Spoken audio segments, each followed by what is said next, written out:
బలంగా పాతుకుపోయిన ఓ వ్యవస్థలో లోపం ఉంటే దాన్ని కదిలించాలన్న ధైర్యం కూడా ఎవ్వరూ చేయలేరు కూడా. ఇలాంటి ఓ మాఫియానే బాలీవుడ్ని శాసిస్తోంది.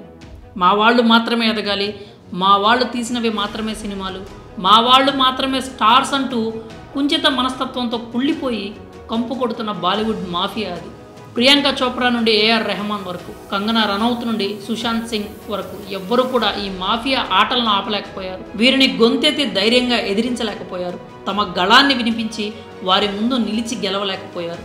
కానీ ఇప్పుడు ఓ తెలుగు బిడ్డ బాలీవుడ్ మాఫియాని బట్టలు విప్పి నగ్నంగా నడి వీధిలో నిల్చోబెట్టేస్తే మరో తెలుగోడు ఆ బాలీవుడ్ మాఫియా గర్వాన్ని అణిచేలా బాక్సాఫీస్ వద్ద వాళ్ళని పరుగులు పెట్టిస్తున్నాడు. మేం మెచ్చినవే సినిమాలు, మాకు నచ్చిన వాళ్లే స్టార్స్ అన్నవారి అంటగట్టిన అహంకారాన్ని తన పదునైన మాటలతో తునాతునకలు చేస్తున్న ఆ ఇద్దరే హీరో రెబల్ స్టార్ ప్రభాస్, దర్శకుడు సందీప్ రెడ్డి వంగ. సందీప్కి బాలీవుడ్ మాఫియాకి మధ్య ఇప్పుడు ఓ యుద్ధం జరుగుతోంది.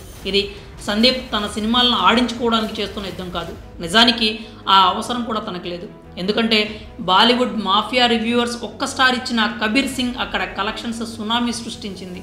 వారంతా బాగాలేదని పెదవి విరిచిన యానిమల్ బాలీవుడ్ బాక్సాఫీస్ని తన పంజా కింద పెట్టి తొక్కి పడేసింది. మరి ఇంకెందుకు సందీప్ సాగిస్తున్న యుద్ధం అంటే, బాలీవుడ్ అనే వ్యవస్థని కొన్ని కుటుంబాలకు పరిమితం చేసి అమాయకుల ఆశలతో జీవితాలతో ఆటలాడుతున్న అసలైన యానిమల్స్ రియల్ ఫేస్ ప్రపంచానికి చాటి చెప్పడానికి. ఇప్పుడు బాలీవుడ్ మీడియాలో సందీప్ రెడ్డి వంగ ఇస్తున్న ప్రతి ఇంటర్వ్యూ ఈ యుద్ధంలో భాగమే. తాను 5 ఏళ్ల కాలం బాలీవుడ్లోనే ఉండి అక్కడ యానిమల్స్ గురించి తెలుసుకున్న నిజాలను నిర్భయంగా చెప్తున్నాడు. సందీప్ చెప్తున్న నిజాలు వింటుంటే ఇందుకు కదా సుశాంత్ ఆత్మహత్య చేసుకుంది, ఇందుకు కదా కంగనా కన్నీరు పెట్టుకుంది, ఇందుకు కదా ప్రియాంక అమెరికాకు వలసపోయింది అన్న ఆలోచనలు సగటు సినీ ప్రేక్షకుడి మనసులో రాకమానపు. బాలీవుడ్ గ్యాంగ్ అంటే లోకల్స్కి నిజంగానే ప్యాంట్లు తడిచిపోతాయి. వారితో పెట్టుకుంటే తర్వాత కెరీర్ నాశనం అవుతుందని లోకల్స్ గట్టిగా నమ్ముతారు. అందుకే వారి ఆగడాలను భరిస్తూ దినదిన గండం 100 ఏళ్ల ఆయుష్లో జీవిస్తూ ఉన్నారు.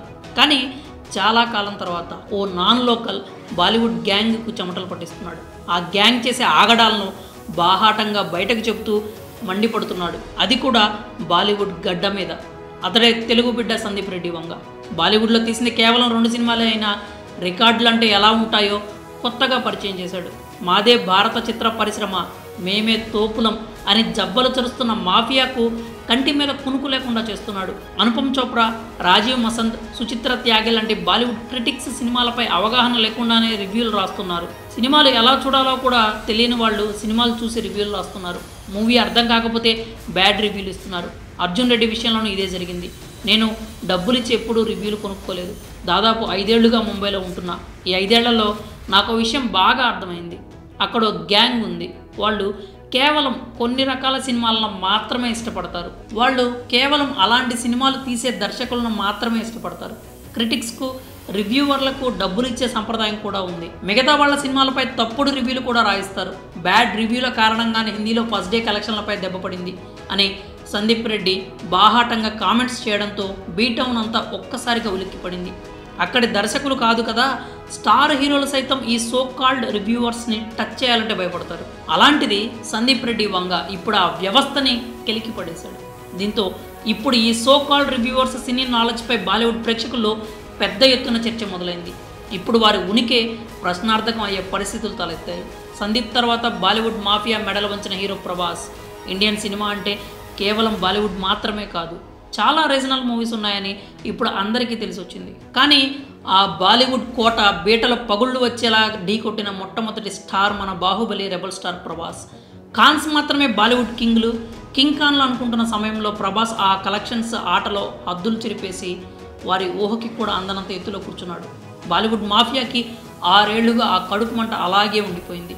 సాహోను సైట్ చేయాలని ఈ మాఫియా అంతా అప్పట్లో దారుణమైన రివ్యూస్ ఇచ్చింది. కానీ డార్లింగ్ కటౌట్ ముందు ఆ ఆటలు సాగలేదు. సాహో అక్కడ సూపర్ హిట్. కట్ చేస్తే ఇప్పుడు సలార్పై కూడా అదే కుట్ర రిపీట్ చేశారు. ఫెయిర్ డిస్ట్రిబ్యూషన్ చేయకుండా సింగిల్ స్క్రీన్స్ అన్నీ డంకీకి కట్టబెట్టేశారు. కానీ డార్లింగ్ ఇప్పుడు బాక్స్ ఆఫీస్ డైనోసార్. ఆ రీసౌండ్ ముందు కింగ్ ఖాన్స్ తట్టుకోలేకపోతున్నారు. ముందు ఇవ్వని థియేటర్స్ అన్నీ ఇప్పుడు ఒక్కొక్కటిగా సలార్కి వచ్చి చేరుతున్నాయి. ఇది కూడా బాలీవుడ్ మాఫియాకి మింగుడు పడట్లేదు. నిజానికి సౌత్తో పోల్చుకుంటే నార్త్లో నెపోటిజం ప్రభావం చాలా దారుణంగా ఉంటుంది.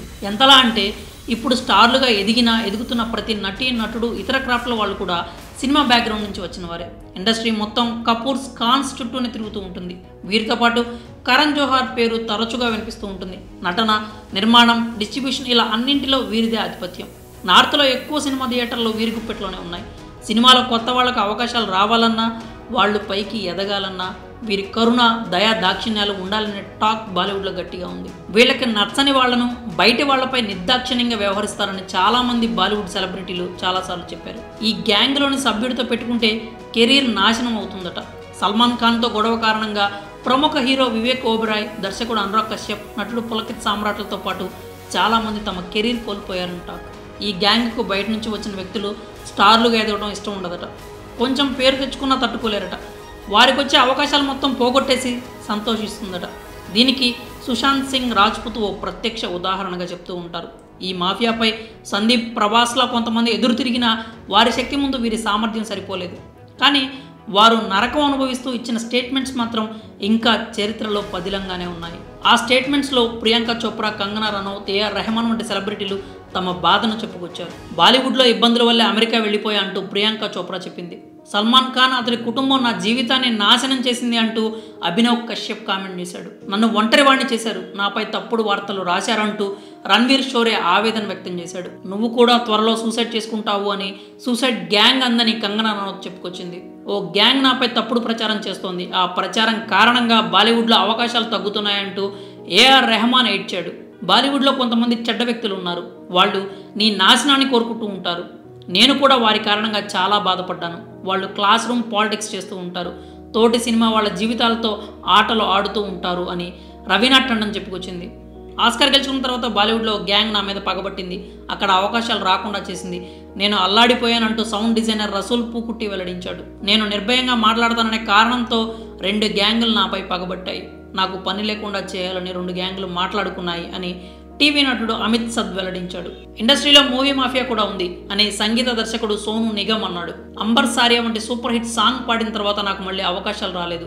సాజిద్ ఖాన్, అనుమాలిక్లు తెలిసిన వాళ్ళకే అవకాశాలు ఇస్తున్నారు అంటూ సింగర్ సోనా మహాపాత్ర వెల్లడించింది. బాలీవుడ్లో బయట వాళ్ళకు మర్యాద ఉండదు. మంచి సినిమాలు చేసినా, చెడ్డ సినిమాలు చేసినా నిన్ను విమర్శిస్తారు. ఓ గ్యాంగ్ కొంతమంది సినీ విమర్శకులని, ట్రేడ్ అనలిస్టులను పోషిస్తోంది.